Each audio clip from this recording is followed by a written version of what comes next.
We are taking some steps, but those steps are slow. Can Uzbekistan enter the European market? Punishing corporations against doing so. Why do you want to join the parliament? I think environment and economics does go in hand with each other. So let's go back to broader issues.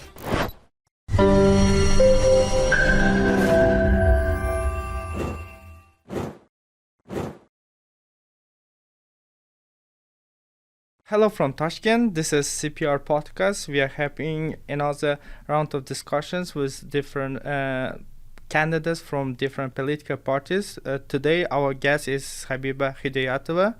She got her BS in Governance, Economics and Development from Leiden University in the Netherlands, and she also got MS in Climate Change Management and Finance from Imperial University in London.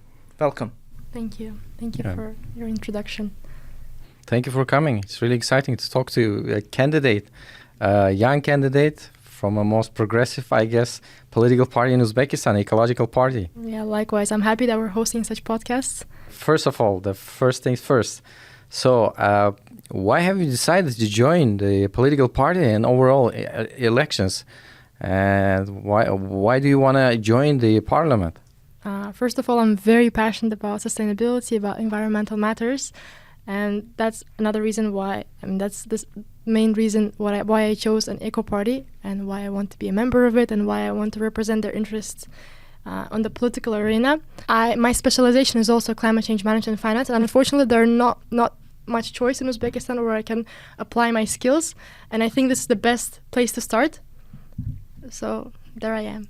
Yeah, of course. But, nowadays the hot topic is environment in Uzbekistan. Many people expect that the government should do more in this regard. There are so many challenges, right? Yes. And I guess you would like to contribute to addressing those challenges. There are multiple challenges, and I think the main challenge, not only in Uzbekistan, but in most of the developing world, is financing climate action. I think that's the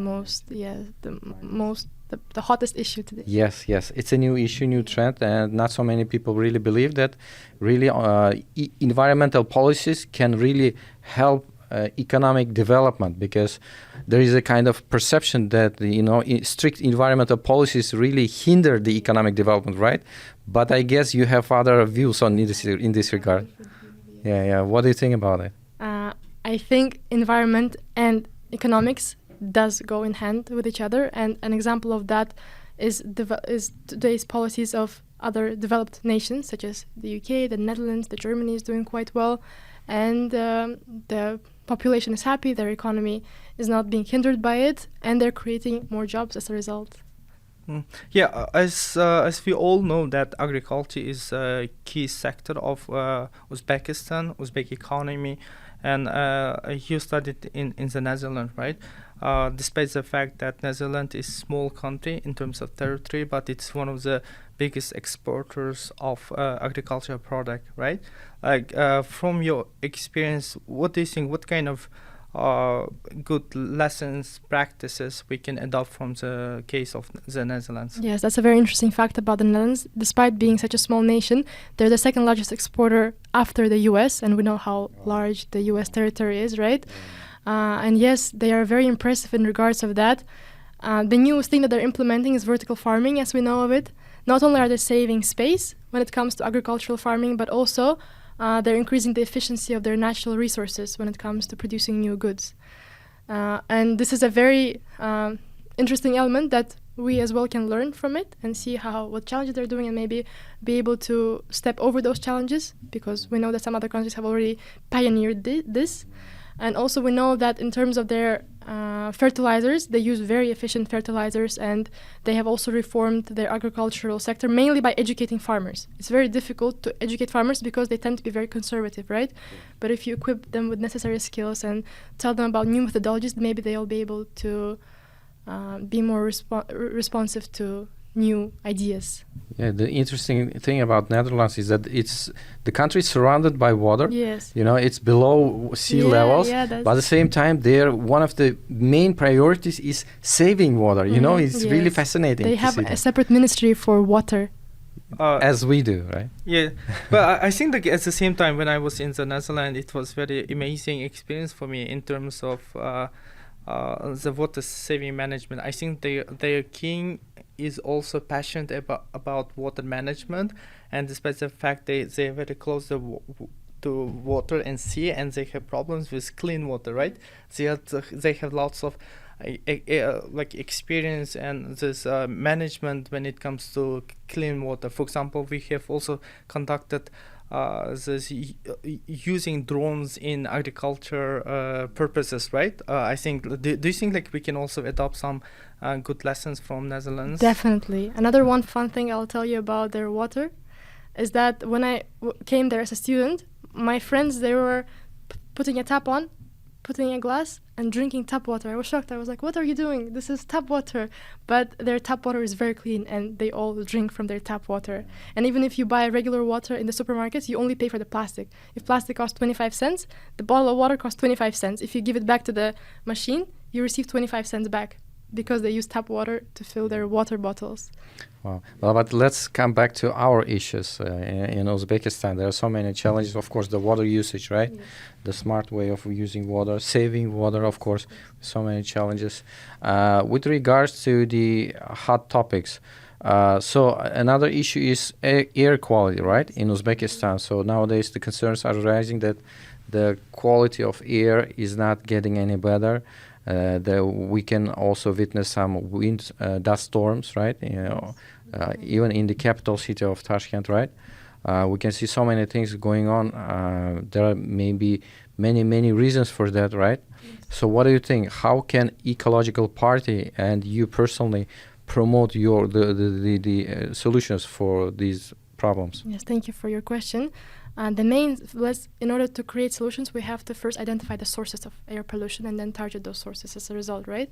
The main source of air pollution comes from energy, as we know, comes from transportation, and comes from industry.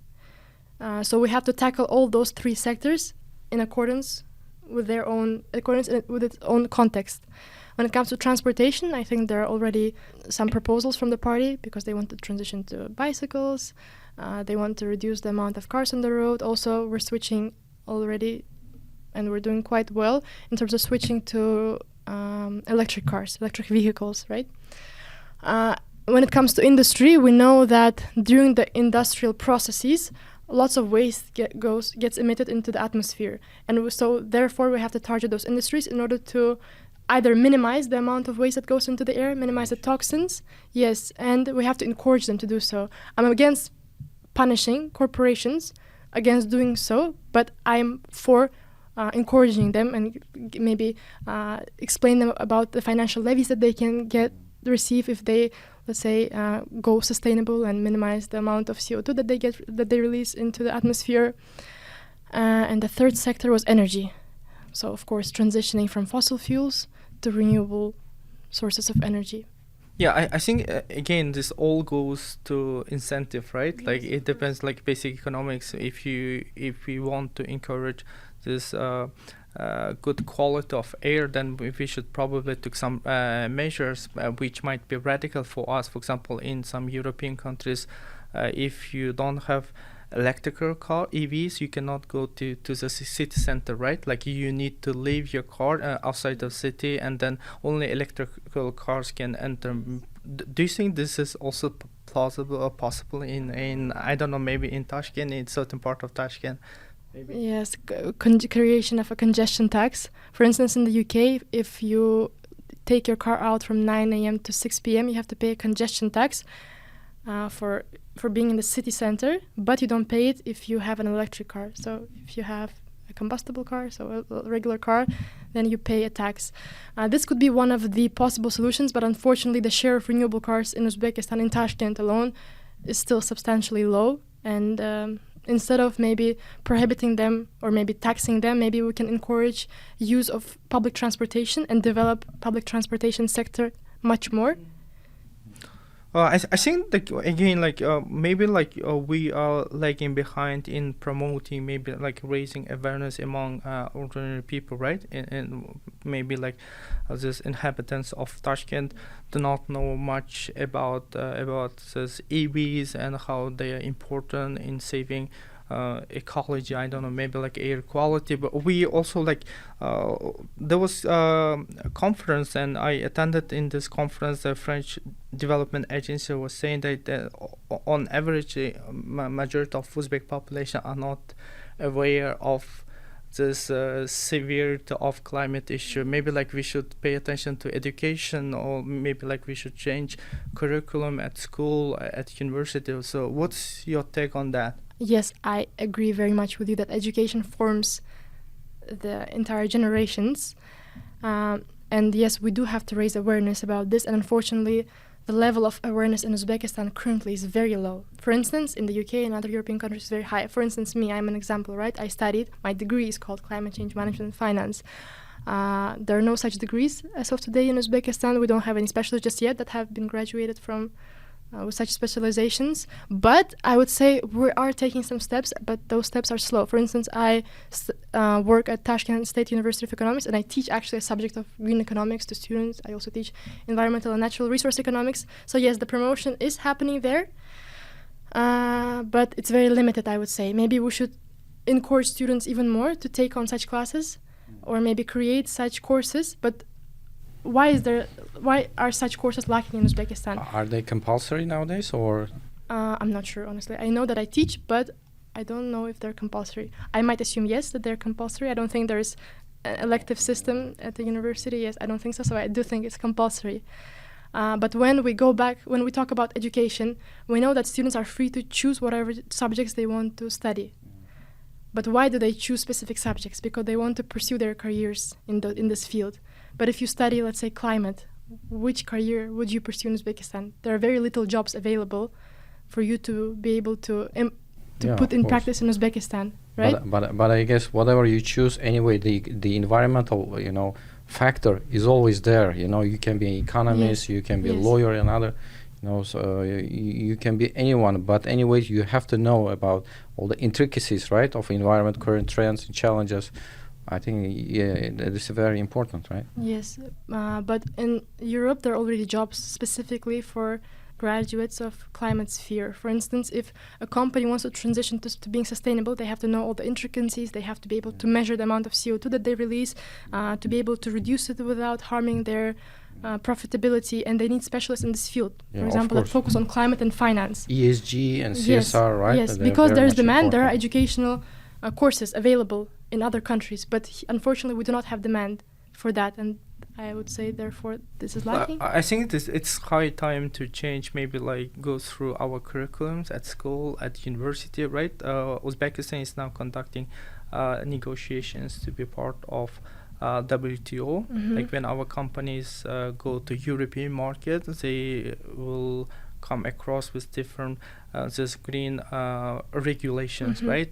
For this, like in order to promote the competitiveness of our businesses, or I don't know, entrepreneurs, probably it's high time to focus on this, and we should start with probably from school or universities.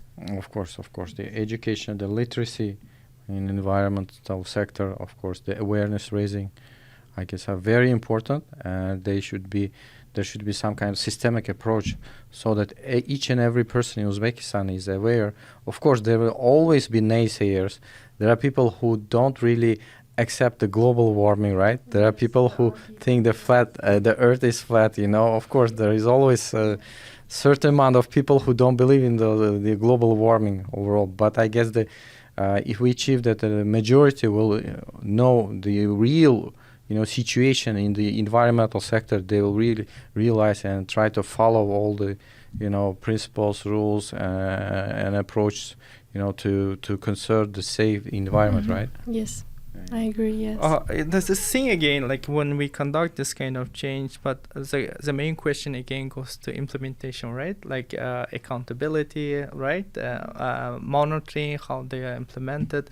Do you think we can also get some good practices from the Netherlands when it comes to monitoring or raising, or maybe like just forcing accountability to local businesses, or I don't know, maybe like companies in Uzbekistan? As I have already said, I'm against forcing, but I'm against encouraging. I think forcing is very difficult, it's very expensive. When you force, you have to make sure that they implement this, and you have to stand by there and control it. It's a challenge. Yes, it's a big challenge to force something. Instead, when you encourage companies to do so and you tell them how they can benefit from it, then they will do it without you even telling them to do it. They will be encouraged to do it, and they will benefit themselves, and they will have a positive externality on the entire society. There might be, some kind of financial or incentives, right? Yes. You were mentioning that there is a kind of international mechanisms to attract investment, to make companies work better, greener, right? Yes. So what can Uzbekistan do more in this regard? In terms of encouraging companies and what they can specifically do more. And maybe in terms of somehow establishing new mechanisms, because there might be green bonds, there might be green certificates, there might be a market of green certificates in European countries, but you don't see much here in Uzbekistan, right? Yes. What can we do in this regard? We could potentially enter carbon credits markets. So carbon credits are an essential tool to encourage companies to decarbonize, and this carbon scheme is already present in the European Union.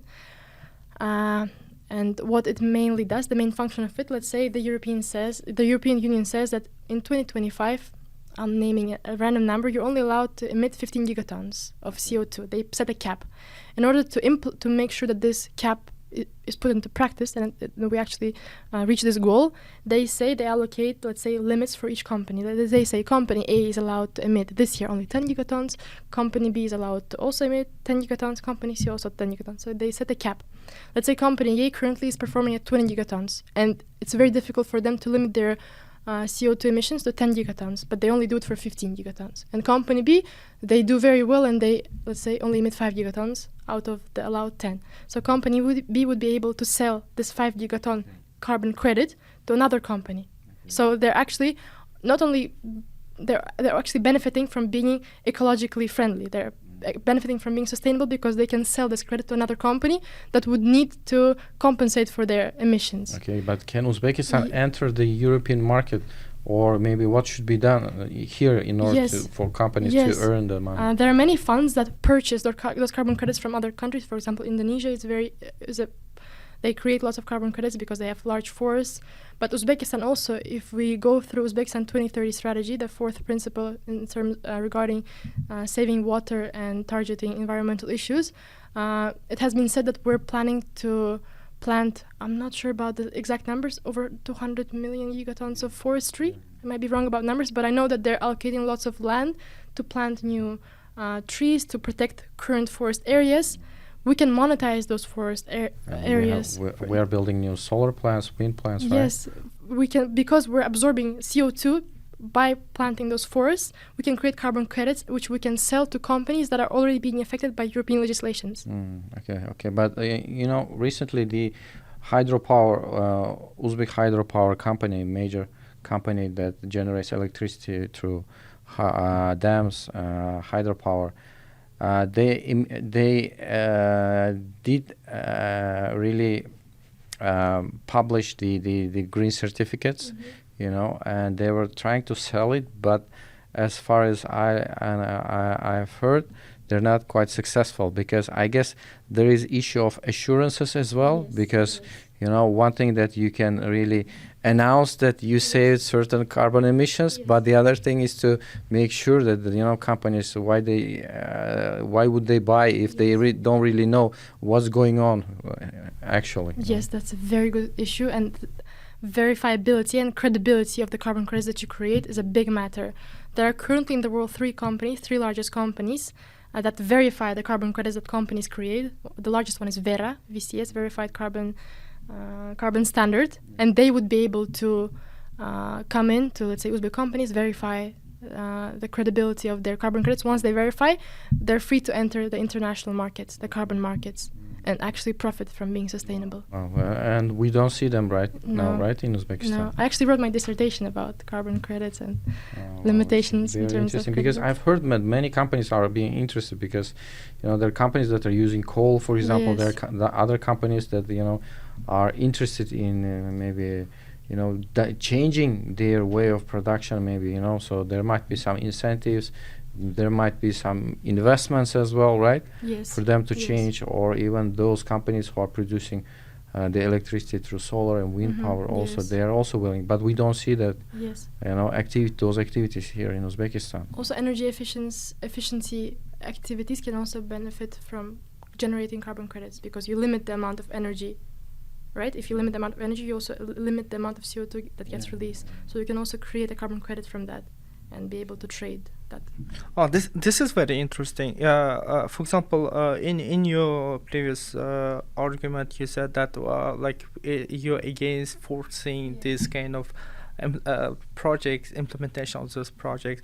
How do you think who should what institutional, I don't know, maybe state institutions or maybe civil society should play key role in this implementation? For example, as far as I know, for example, British economy is quite laissez-faire economy, right? State institutions do not interfere in business that much, but in Europe we can see more or different approach. For example, in Germany, state in France, for example, state plays a key role. They quite intervene to the economy to implement such kind of project. What do you think? Which approach would be more effective in Uzbekistan? Yes, although the European Union, they're incentivizing their companies, they're also warning that a carbon tax is going to be in place in 2030 or in 2050. And companies are aware about this carbon tax, and they know that if they emit too much, they'll have to pay for it. So already today, they're restructuring their companies in such a way to avoid paying this extra tax in the future. Green financing is very much promising, I guess, sector, right? Yes. And as a potential member of parliament, do you think some legislation should be amended in this regard? In green finance, yes, definitely. Green finance may incorporate issuance of green bonds, of green loans, and also maybe incentivizing financially companies from the governmental side to pursue these projects. But also already several banks, they are issuing green loans that have a lower percentage in order to encourage the creation of such projects. Yeah, of course. But do you think more should be done in this regard? Yes, definitely more should be done. But I am a proponent of getting finance mainly from abroad. And I'll explain why I think that is because the reason we're experiencing climate change is because at a certain time during the Industrial Revolution in the 1980s, developed nations have been able to develop because they have burned coal power stations, they have created genericity in order to run their factories, and they are the main. They already acknowledge their responsibility, and they're the most responsible ones for creating this climate change that the world is suffering from now. And the countries that are suffering the most from it are, of course, developing nations because they have limited funds to adapt to the changing climate. So I'm a big proponent of taking loans and taking financial gains from existent international. Yeah, such an interesting point of view. Yes. Right? I've heard about white guilt. So there is a kind of guilt of developed nations, right? And yes, so they acknowledge their guilt. Yes, and there has already been 2 years since at COP's Conference of Parties that take place every year. It was last year in Sharm el-Sheikh, in Dubai. The year before it was in Sharm el-Sheikh. And currently, developed nations are discussing about the establishment of Loss and Damage Fund. And Loss and Damage Fund implies that the developed nations, they take on their responsibility, they acknowledge that they're guilty for it, and they finance developing nations for climate change adaptation steps. Yeah, I think this is also, this could be a very good opportunity for countries like Uzbekistan, right? We have enormous potential when it comes to wind energy, solar energy, right?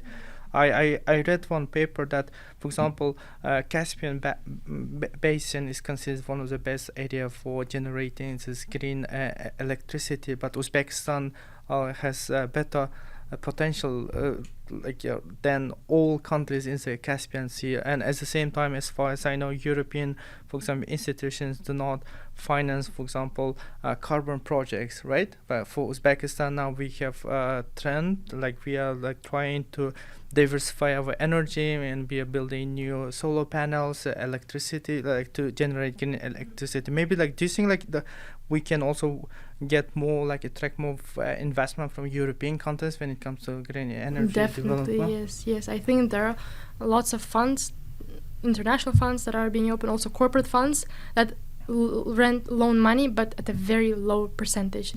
There's a Green Climate Fund that is under the UN, is located in the Korean. They finance, I think, 5 large projects in Uzbekistan relating to green energy, but definitely there is many financing opportunities that we can make use of. Yeah, a very interesting topic, but let's go back to broader issues. For example, I would like to know your opinion about waste management. How effective do you think it is in Uzbekistan, and what could and should be done more in this regard? Currently, we have a big issue when it comes to waste management. We know that it gets dumped into one place. If we want to create recycling processes and to restructure fully our waste management process, we all know that our waste manager as of today is Mahsustrans. We need to privatize Mahsustrans, in my opinion. Do you think privatization really can solve the issue of waste management? Yes, and already actually in 2030 strategy, they're already planning to privatize Mahsustrans. It will be a very good solution to privatize it. Why? Because if we want to recycle goods, we need to be able to create something else and to be able to sell it. The government, if it's not profitable, they will not recycle it, right? Also, if we want people to throw rubbish bins in accordance with where it needs to go, private companies need to set these up in order to collect these trash. If they set this up, it will be beneficial for them, it will be profitable for them. And if they will be able to recycle trash and, let's say, create something out of it, or other companies will emerge that will collect this trash and create some other things, this market will open up. Of course, but the recycling companies, they also should be able to sell things, for example, in order to really recycle. It's not just collection of waste, but for example, in Uzbekistan we don't have glass recycling companies, right? Yes. There's no such infrastructure. So why should waste management or waste collecting companies collect glass if there is no market or there is no demand for recycling the glass, for example, right? And the same goes with, for example, I don't know, with paper maybe we have very few capacities, I don't know, but what with other things, for example, I don't know, the organic waste, for example, what can or should be done with organic waste? We don't have such kind of facilities here, so I guess it's just whole a kind of ecosystem, right? Yes, it's that a should new be market, created. yes. It's a huge market, right? Yes, a huge market that has so much potential and it has not been used up just yet. Yeah. It's like if you see the opportunity and you can see that it's a very lucrative market. Yes, yes. And if it is this, I hope that you will become a member of parliament and will promote. Thank you. The ecosystem, yes. The market. Right? Yes, but someone who will be working with waste, in my opinion, they have to be local, because when you collect waste, you have to deal with the local gypsies. We all know that who collects our luler. Yeah. The local gypsies, they collect our waste. So they have to be able to deal with them, maybe incentivize them to also take part in this new ecosystem and also benefit from. Yeah, I heard in one of the briefings, the Mahsustrans were complaining. They were saying that they take gypsies take away all the good stuff, and then what they are left is with something that is cannot be recycled, So they're like competitors nowadays. Yeah, this is a very interesting also case. I think like it's more like a macro state level, right? But when I was in Europe, I saw like even young students, they were collecting their plastic bags and they put into their bag and go into market to sell it, right? That they will, as far as I know, that they get a certain kind of incentive money for helping them to recycle this plastic bottles. Can you talk more about this from your experience while living in the Netherlands? Probably when you were a student, your friends were also doing this. Yeah, we all did this. Yes, we would collect plastic bottles, and when we enter a supermarket, we would always put it into this machine and get money for it. Yes, because if we collect, they give us money because what they also benefit from us giving them back the plastic so they can recycle it and produce some new products, right? So was it like private kind of initiative, or like it's more like controlled by state, or maybe like it's a private initiative. Is it private? So then Uzbekistan should also consider to take some kind of initiative, create initiative for like private people, right? Like to implement this one. Yes, but at the same time, when you say private, so there is a kind of a dilemma. On one hand, yes, it's a lucrative business. On the other hand, local companies are reluctant to go into that business because initially they'll have maybe more losses than profit, because initially it might be a little bit challenged. So do you think some bigger companies, for example, Coca-Cola, Pepsi, right? They're biggest maybe emitters of plastic bottles, and they're not dealing with recycling of plastic bottles. Do you think they should be forced to do so? That's true. Coca-Cola is number one emitter in the world regarding plastic bottles. Should they be forced? I mean, their manufacturing process only focuses on production of Coca-Cola, right? Their business idea does not focus on recycling. Maybe if other companies enter and they collect those bottles, for example, in other countries, other companies collect their bottles, right? But in Uzbekistan, there's no. So have they teamed up with the other companies, or they just act independently in other countries? Independently, because when you drink Coca-Cola, you don't give it back to Coca-Cola, right? No, I mean, do Coca-Cola, for example, company team up with other companies that purchase the plastic bags of Coca-Cola or any other plastic bottles? This could be, because sometimes when you buy Coca-Cola, they show this plastic has been recycled, right? So this could be, yes. But at the same time, like recently I've attended one workshop, and this famous economist from Bocconi University, he was arguing that normally migrants, they're risk takers, and they are quite entrepreneurial. Maybe like we have now new trends, right? Our migrants are coming back. Maybe it could be also like a chance, I don't know, for companies or for state to make this our migrants more entrepreneurial, like, because they are risk takers and they are ready to take bold steps. It could be also, I think, good business opportunity for since now new people, if we put incentives in a proper way to encourage such kind of activities. So now we are talking about benefiting from saving, right?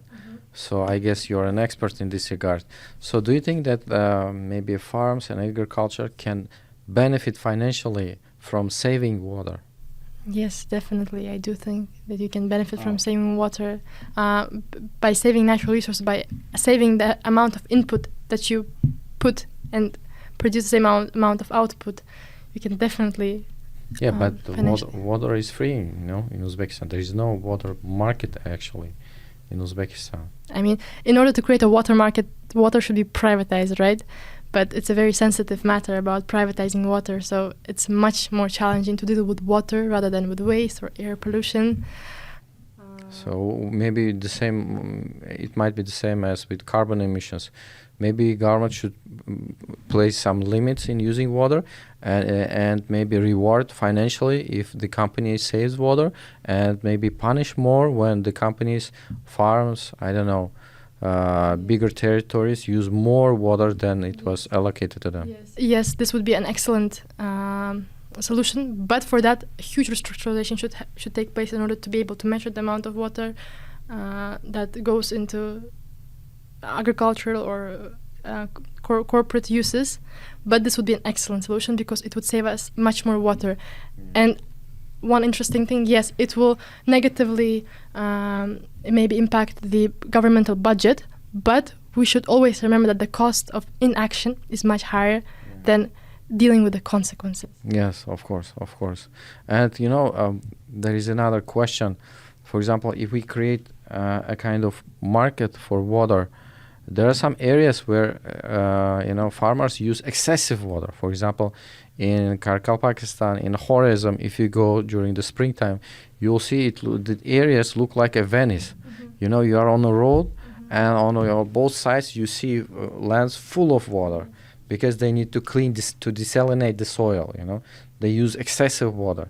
So maybe that would be a good idea if water is used maybe somewhere in other areas the water that had to be allocated to those regions, and then instead they should be paid for not using the water or not maybe growing rice or any other agricultural product, right? Yes, or maybe let the creation of smart irrigation systems. There are lots of financing opportunities for the creation of those irrigation systems, and implement those in order to make water management smart. Yeah, but the farmers, clusters, government was already toying with the irrigation, drip irrigation systems, and it's not going well in Uzbekistan. Why do you think it is? Because farmers, they do not know about the negative consequences. I think we need to train the people on land, not talk about water problems on a governmental level, because we all know about these matters, but we need to educate people on land, on spot, about these matters. So do you think that they do it because they're not aware of the negative consequences? But if you are a farmer, one of the main goals will be have more earnings, right? I mean, the farming is not that real kind of profitable sector where they can think about global warming, right? Or the saving of water. They more think about feeding their families, So I think it will be not very wise to expect from them to. So do you think the government should do more? Yes. And what can be the government's role, or what should be changed in this regard? Maybe encourage an alternative for them. So creation of fertilizers that would help save water. And there are actually fertilizers that are sold in Uzbekistan that help save 35% of water. That's a big number, 35%. Maybe encourage the purchase or the outtake of these types of fertilizers.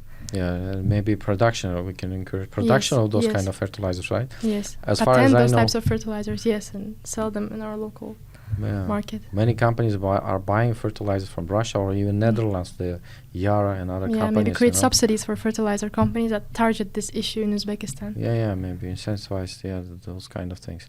And Alauddin was saying, recently we have conducted a research on use of drones in agriculture. It can save up to 50% of water. It can save using fertilizer up to 40%. It's 10 times more effective in terms of monitoring than regular farmers, can do.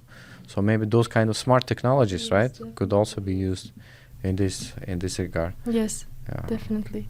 So there are 5 political parties in Uzbekistan, right?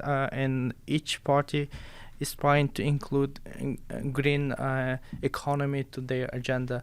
So I was wondering, maybe if when people see your party, they will ask, so what is difference between this and that party, right? Why people should vote to your party or for you, to represent them in the parliament, right? So what is unique features of your green project from the other political parties in Uzbekistan? The main difference, the key difference of Eco Party in comparison to other parties is that Eco Party puts ecological matters and environment at the forefront. This is the central matter, and everything else surrounds this issue. And I think this is very important because we are responsible for the future that our children will get. We're responsible for the air that our children will breathe. We're responsible for the amount of resources that we currently use, and to be able to leave some of it to our children as well. So environment is the future. This is my input. This is my opinion about it. So thank you very much for coming. And the last question, do you have any words for your electorates, for your voters? And maybe since we are talking in English, maybe you have some message towards foreign experts, maybe diplomats, investors who might be interested in affairs inside Uzbekistan. Yes. And do you have something to say? Yes, to internationals, Uzbekistan is a big marketplace that has a huge potential, untapped potential that we can make use of. And you entering this market and benefiting from running your businesses or running your things in an environmental friendly way would be a huge opportunity, and it will set a good example to local companies and maybe encourage them to follow a similar path. And for locals, my message would be, as I have already said, the cost of inaction is much higher than the cost of not taking action. Thank you Exactly. so much for your responses. I think that you're doing amazing job by educating our youngsters, and you're also doing excellent job by writing about and raising awareness. And I hope you will continue what you're doing in our parliament and contribute to our economy, to our environment, for the future of our country. Yeah, and I Thank hope you. to see you as a member of parliament next time on our podcast. Thank you. Thank you. Thank you.